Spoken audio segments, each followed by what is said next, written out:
Welcome back, you're watching Overdrive. Now, brandishing its catchy looks and its swanky first-in-class features, we're here to take a look at Hero MotoCorp's third offering in the 110cc scooter space.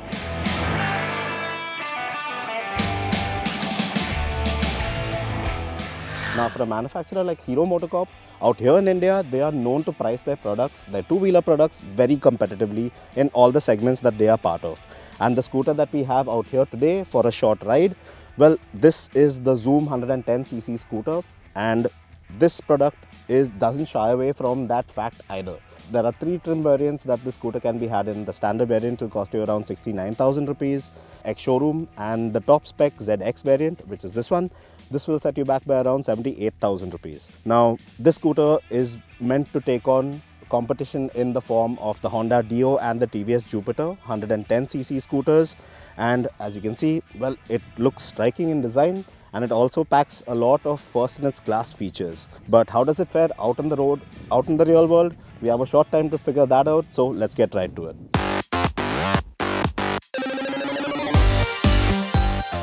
Now, coming to the engine, the Xoom is powered by the same 110.9cc motor that already does its duty in the other 210cc Hero scooter models. Output levels of the motor are identical as well at 8.2 PS and 8.7 Nm. And you even get Hero's idle start-stop tech, or i3S, to aid you in your quest for better mileage on the top 2 Xoom variants. Now, performance on the engine is just like before. It feels quick to accelerate to around 40 to 45 kmph, and the scooter feels at ease at this point. Pushing to 60 kmph comes along quite nicely as well, but after that the engine can sound quite brash, with the speedo indicating about 80 kmph. So when it comes to engine refinement, there's definite room for improvement here. Now, Hero says that the Xoom's chassis is almost identical to that of the other two 110cc scooters, although there have been some tweaks that have been made to accommodate the different panels and bigger rear wheel. The telescopic fork and the offset monoshock suspension setup is carried over from the other two scooters as well. And this time around it has been recalibrated to be stiffer in order to provide the sportier ride experience that this scooter is supposed to give you. Now, in terms of the Xoom 110's underpinnings, well, not a great deal that's new out here, but in terms of ride and handling, well, this scooter, the front end is really light, and in the city, well, getting around, weaving through traffic, not a great fuss at all. You'll manage it really easily, and the engine fares decently well in the city, but out on the highway, yes, well, it's still a 110cc scooter at the end of the day, and it will just barely get you to around 90 kmph top speed. Now, changing direction on the Xoom is never going to be a problem because it feels so light and easy to manage. Even taking U-turns on the scooter is a breeze on account of the awesome turning radius. While on paper, the ground clearance might not seem like much compared to the competition, but the suspension is stiffly set up, so there's less pitching about, which allows this scooter to clear ditches quite nicely. But taking on rumblers and rutted surfaces at speed is definitely going to be unsettling, and it will rattle your board. The Xoom becomes Hero's third offering in its 110cc scooter lineup after the Maestro Edge and the Pleasure Plus models. But it's easy to make out that the Xoom is the most sporty and modern looking of the lot, with its sharp and edgy cuts and creases all along its body panels. The scooter also gets some deep storage bays behind its front apron, and there's even a USB port thrown in there for good measure. But what's notable about the scooter are its first-in-class features, like the LED headlight with its catchy H-shaped DRL, and the same is replicated at the rear of the scooter too in the taillight. Then again, you have the fully digital instrumentation which comes with Bluetooth connectivity and a big 12-inch wheel at the rear instead of the usual 10-incher.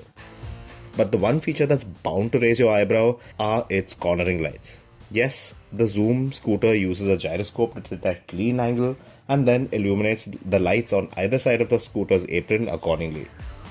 Well, we're not too sure of what to make of the system's functioning at this point because our brief stint with the Xoom was during daylight hours this time around. So we didn't have a really good chance to see how effective the system works at sundown. So we'll reserve our judgment for that bit at a later time. Now, in order to keep the swanky new design and keep costs in check, Hero has refrained from having an external fuel filler lid with the Xoom. And you'll have to do things the good old fashioned way by removing the key from the ignition and jabbing it in the side.